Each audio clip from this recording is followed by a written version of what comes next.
Very good morning जी, सत श्रीकाल। Indian panel code के regarding हम आईपीसी की बात कर रहे हैं।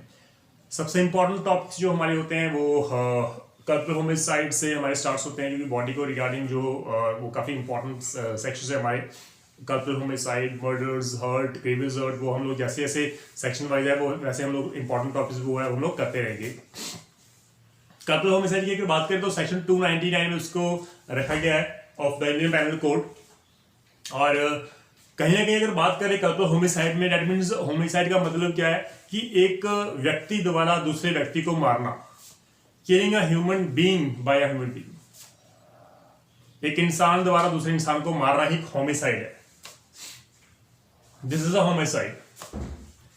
नाउ इंपॉर्टेंट है कि कल्पल होमिसाइड जो है और मर्डर दोनों में अगर देखा जाए तो दोनों में ही व्यक्ति की डेथ होती है, इंसान की डेथ होती है, आदमी की डेथ होती है और कोई पर्सन उसकी डेथ कर रहा है।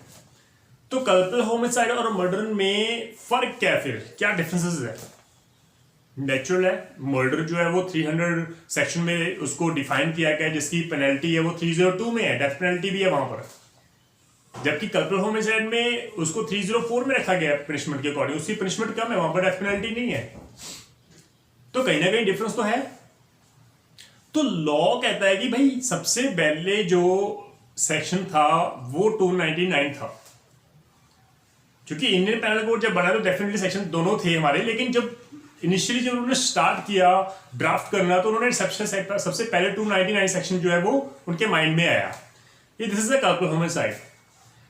नाउ थिंग इज कि उन्होंने मर्डर को भी डिफाइन करना था, तो they have no other alternatives, क्योंकि दोनों ही सेक्शंस में डेथ तो हो रही है। तो व्हाट दे डिड कि उन्होंने सेक्शन 299 में से निकाल कर ही सेक्शन 300 को जन्म दे दिया। तो हम लोग इनडायरेक्टली ये कह सकते हैं कि 300 जो सेक्शन है उसकी जो मदर कौन है, 299 है। तो 299 section is the mother of section 300। 299 ने ही 300 सेक्शन को जन्म दिया है। इसीलिए सेक्शन 299 की जो फर्स्ट क्लॉज है, intention of causing death, and section 300 की जो फर्स्ट क्लॉज है, इंटेंशन ऑफ कॉजिंग डेथ, वो सेम पाई जाती हैं। बहुत इंपॉर्टेंट चीजें जो हम लोग बाद में इसको डिस्कस भी करेंगे, काफी ब्रीफली डिस्कस करेंगे इसके डिफरेंसेस क्या है, क्यों हम लोग सेक्शन 300 को हमने ड्राफ्ट किया सेक्शन 300 को, क्योंकि जब तक हमारे पास ऑलरेडी विकल्प था जब हमारे पास कल्पल होमिसाइड का, तो क्यों हमें जरूरत पड़ेगी वो लोग बाद में करेंगे। वो काफी अभी हमारे इसके ऊपर काफी टॉपिक्स जो हमारे वीडियोस बनेंगी अभी 300 सेक्शन के ऊपर, तो उसको हम लोग बाद में भी डिफाइन करेंगे। हम बात करें कल्पल होमिसाइड की, as per the bare act language is concern, मैंने बेरेट लैंग्वेज को 3 पार्ट्स में डिवाइड कर दिया, राइट। तो बेरेट लैंग्वेज क्या कहती है, whoever causes death by doing an act, आपके एक्ट द्वारा अगर आप किसी की डेथ कर रहे हो with the intention of causing death, तो with the intention of causing death, first clause, this is the first clause of section 299। आपकी इंटेंशन है उसकी डेथ करनी और आपने एक्ट किया, उसकी डेथ हो गई। लाइक सपोज आपने उसके सर पर गोली मार डाली, मर गया। आपने उसकी गर्दन अलग कर दी स्वॉर्ड से, तलवार से, बंदा मर गया। आपकी इंटेंशन थी उसको मारना, आपने मार डाला, बात खत्म। व्हाट हैपन, और वर्ड यूज किया गया डायरेक्ट में, और with the intention of causing such bodily injury. अब यहां पर आपकी मारने की इंटेंशन नहीं है, आपकी सिर्फ बॉडली इंजरी करने की इंटेंशन है। आपने बॉडली इंजरी की as is likely to cause death, जिसकी वजह से उसकी डेथ हो गई, जिसकी वजह से उसकी डेथ हो गई। थर्ड, आपने एक्ट किया with the knowledge that he is likely by such act, कि मैं उसको, आपको पता है, मुझे आपको नॉलेज है कि मेरे एक्ट से किसी की डेथ होने वाली है। वो हम लोग करेंगे, रिपीट करेंगे, वन बाय वन करेंगे। तो यहां पर इंपॉर्टेंट पॉइंट्स क्या है, यहां पर लाइकली वर्ड 2 बार यूज हुआ है, सब क्लॉज 2 में भी और सब क्लॉज 3 में भी। Likely it's a kind of probability, मरने वाले की जो हम लोग कह सकते हैं डेथ कितनी प्रोबेबल है, कितनी आशंका है कि वो मरने वाला ही है, जहां हो सकता है कि मर जाए या बच जाए। तो जहां पर मरने के चांसेस कम है लेकिन बंदा मर रहा है फिर भी, जहां उसको it is depend upon chances, हो सकता है वो सर्वाइव कर जाए लेकिन मर गया, लेकिन हो सकता था ना, तो प्रोबेबिलिटी कम है उसकी मरने की। तो प्रोबेबिलिटी जहां पर बहुत हाई होती है वहां पर सेक्शन 300 अट्रैक्ट होगा। जहां प्रोबेबिलिटी कम है, डेथ तो दोनों साइड है, 299 में 300 में, लेकिन वहां पर प्रोबेबिलिटी मरने की कम थी लेकिन वो मर गया, तो हम लोग सेक्शन 299 में सब क्लॉजेस में को हम लोग देखेंगे कि कौन सी क्लॉज अट्रैक्ट होती है, ये इंपॉर्टेंट है। तो दूसरी इंपॉर्टेंट बात हम बात करें कि हम लोग फर्स्ट क्लॉज को हम डिफाइन करेंगे intention of causing death. Intention of causing death जो है वो सेक्शन 299 क्लॉज ए में रखा गया है। जो क्लॉज ए सेक्शन 299 वो सिर्फ इतनी सी बात कह रही है, it says that the causing death by doing an act. अगर आप डेथ कर रहे हो किसी एक्ट द्वारा और आपकी इंटेंशन है उसको डेथ करने की, तो ये कल्पल होमिसाइड ही है। बट एक इंपॉर्टेंट बात ये भी है कि जो फर्स्ट क्लॉज सेक्शन 299 की है basically has generally no application nature as far as the punishment is concern. क्योंकि मैंने आपको पहले ही बोल दिया कि सेक्शन 300 की जो फर्स्ट क्लॉज है, सब क्लॉज सबसेक्शन 1 है, और सेक्शन 299 की जो सब क्लॉज ए है वो सेम है।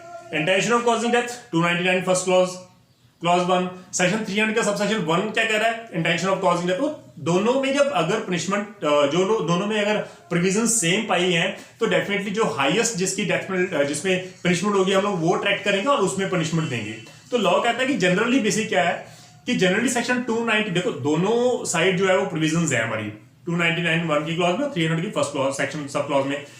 लॉ कहता है कि भाई दोनों में अगर प्रोविजंस सेम है, दोनों में अगर वर्डिंग सेम है, तो हम लोग सेक्शन 300 में पनिशमेंट देंगे, उसके अकॉर्डिंग पनिशमेंट देंगे 300 सेक्शन के अकॉर्डिंग, लेकिन मतलब 302 में।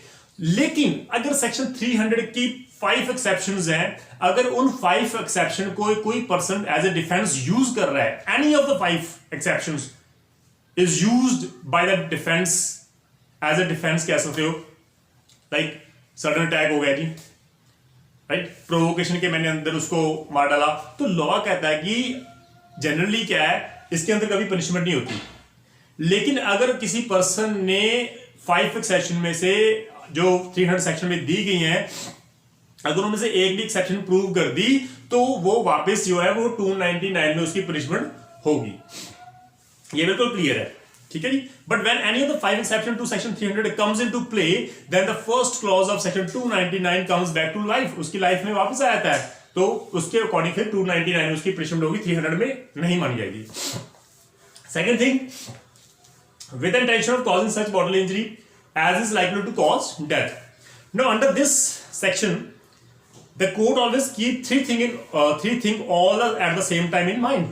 जो कोर्ट है वो अदालत है वो 3 चीजों को ध्यान रखेगी। पहला, part of the body where the injury has been caused, आपका वाइटल पार्ट है, नॉन वाइटल पार्ट है। आपकी लेग्स पे इंजरी की है, it's a non vital part, generally person की डेथ नहीं होती।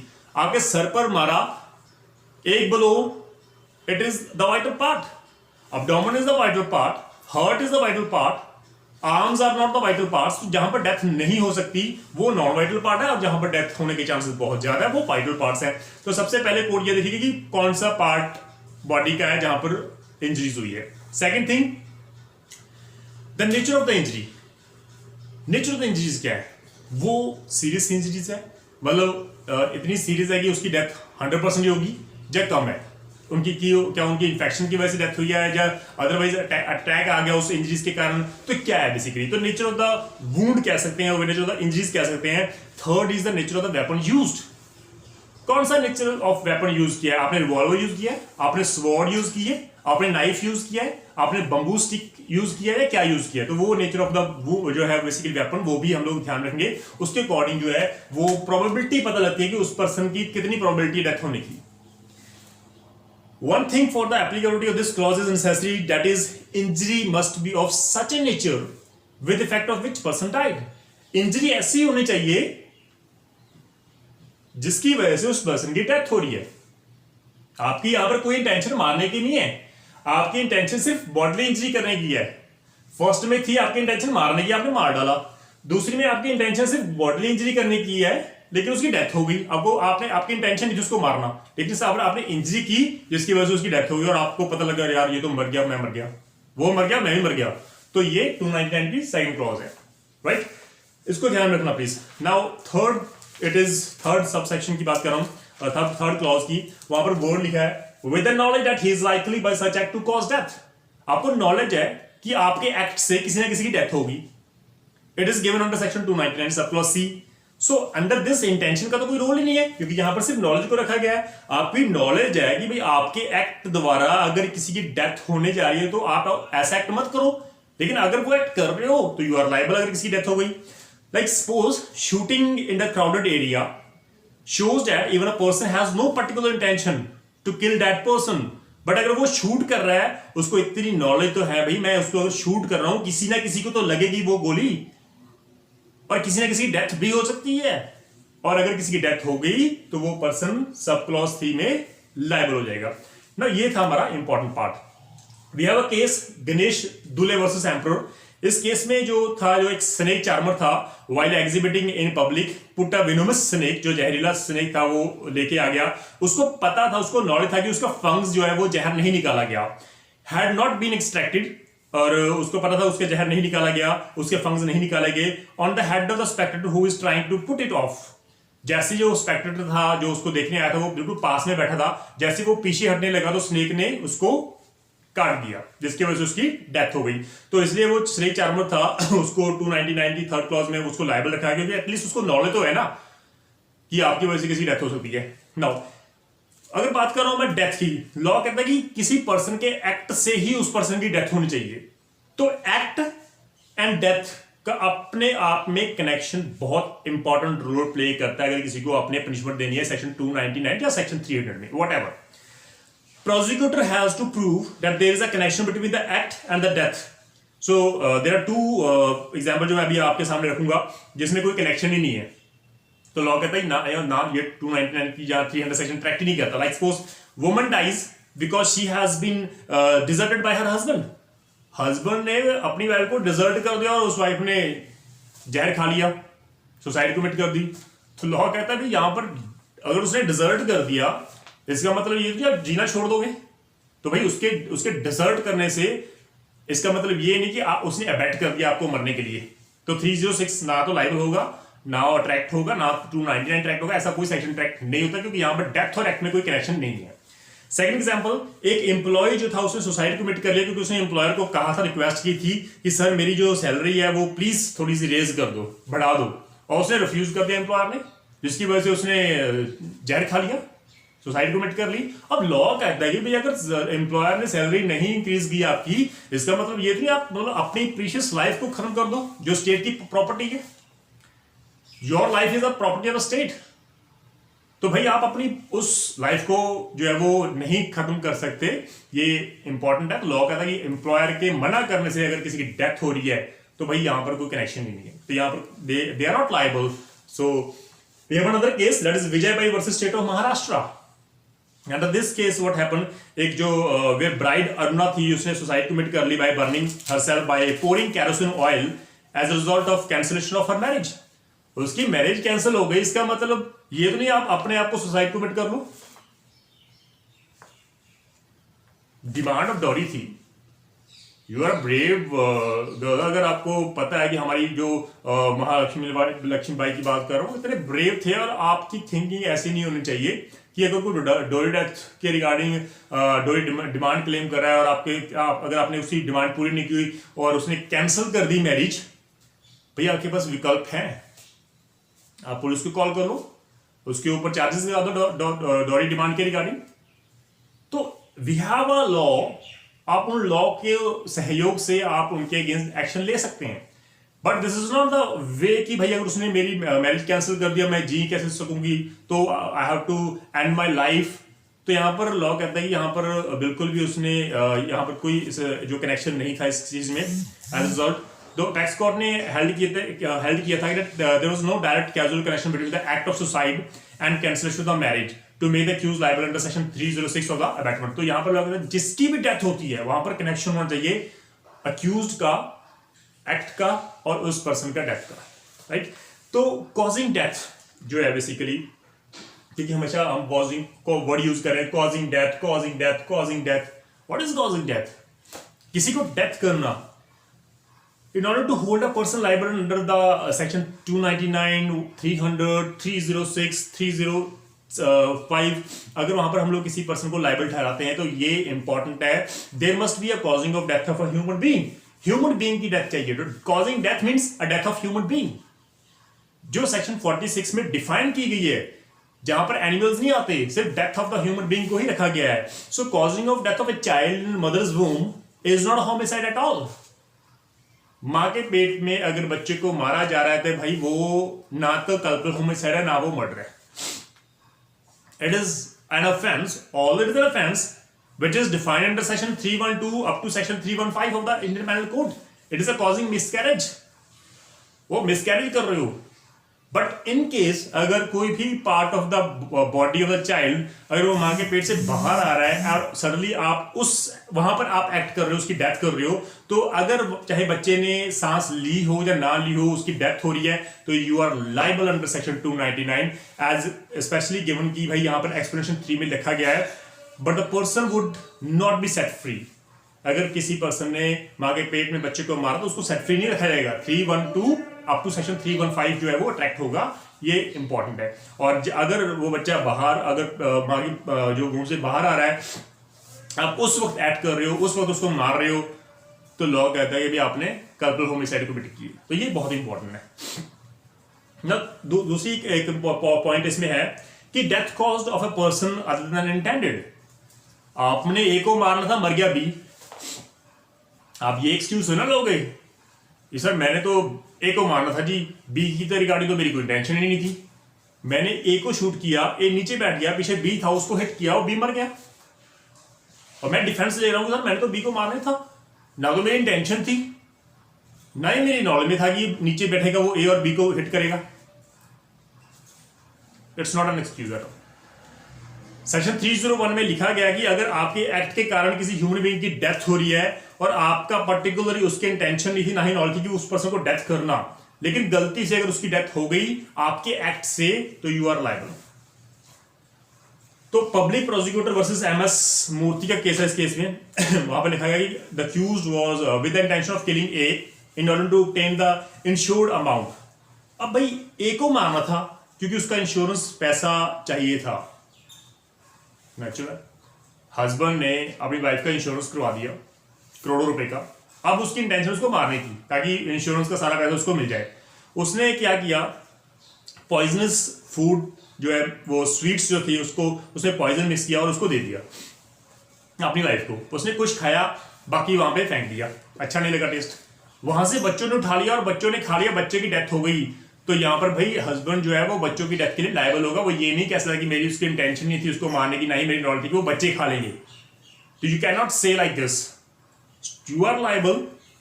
आपकी लायबिलिटी फिक्स की गई है कि आप यहां पर लायबल हो गए. Then we have another point कि death caused by effect of words. कई बार आपके एक्ट जो है, बेसिकली एक्ट है क्या, एक्ट आप फिजिकली एक्ट भी कर सकते हो और आप बोलकर भी किसी की डेथ ले सकते हो. लाइक इसलिए मैं पॉइंट को डिफाइन कर रहा हूं, death caused by effect of words. एक पर्सन जो जब आपको पता है कि वो बहुत ही कमजोर दिल का पर्सन है और आपको उसको शॉक दे रहे हो, वहां पर आप सडनली वहां पर गए उसके घर पे, आपने कहा कि आपके बेटे की डेथ हो गई रोड साइड में, सडनली उसको अटैक आ गया, वो वहीं पे मर गया और आपको पता था कि आप गलत स्टेटमेंट दे रहे हो, कोई एक्सीडेंट नहीं हुआ, you are liable under this section. तो भाई there may be instances where by death can be caused by effect of words in the particular circumstances of a case. In such a situation, the accused will be liable to have same extent as in case of physically assaulting causing death. जैसे आप physically assault कर किसी death करो, वैसे ही हम लोग इसी की punishment इसको देंगे. For example, a man kills a sick person intentionally by making a loud noise, which makes him, when sleep gives him a chance to life. आपको पता है कि वो एक पेशेंट्स जिसको डॉक्टर कह रही कि अगर वो सो गया वो बच जाएगा, आपको पता था, अपने अपने घर की जो वो है अपने स्पीकर ऑन कर लिया, उसकी जो वॉइस इतनी इंक्रीज कर दी कि वो सो नहीं पाया और उसकी डेथ हो गई. तो भाई आपके एक्ट से ही उसकी डेथ हुई है, यहाँ पर फिजिकल एक्ट नहीं हो रहा, ये इंपॉर्टेंट है. नो एक्सक्यूज हम बात कर रहे हैं. Where death is caused by bodily injury, the person who causes such bodily injury shall be deemed to have caused the death, although by resorting to proper remedies, skillful treatment, the death might have been prosecuted.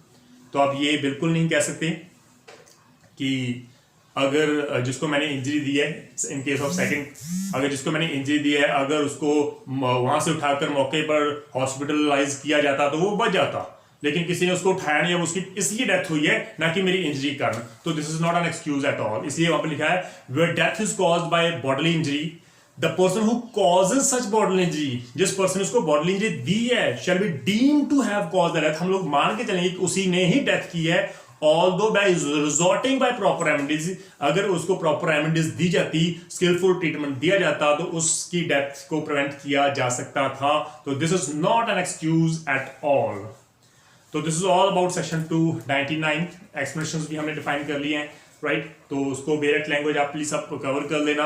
And this is an important section 299, क्योंकि इसके बाद हम उस section 300 start करेंगे और काफी important होंगे हमारे ये lectures judiciary point of view. आपको सिर्फ इतना सा समझना है कि हाँ भी यहाँ पर जो विल लाइकली वर्ड यूज किया गया है वो किस पर्पज के लिए यूज किया गया है। मैं फिर से आपको बता रहा हूँ, जहां पर प्रोबेबिलिटी मरने की बहुत ज्यादा है तो वहां पर सेक्शन 300 डायरेक्ट होगा।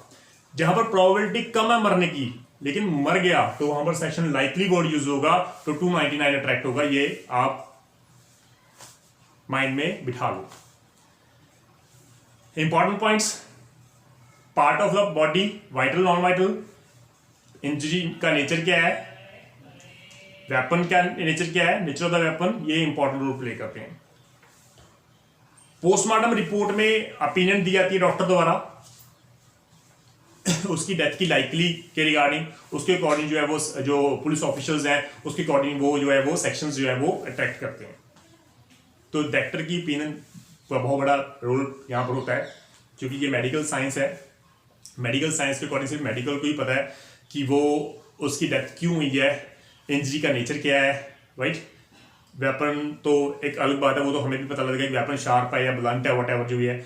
नेचर ऑफ द वेपन एक सेपरेट थिंग है। नेचर ऑफ इंजरी जो है, वाइटल पार्ट नॉन वाइटल, वो जो डॉक्टर का काम है उसी को बताना होता है। वो अपनी ओपिनियन देगा, उसके अकॉर्डिंग हम लोग जो है वर्कआउट करते हैं।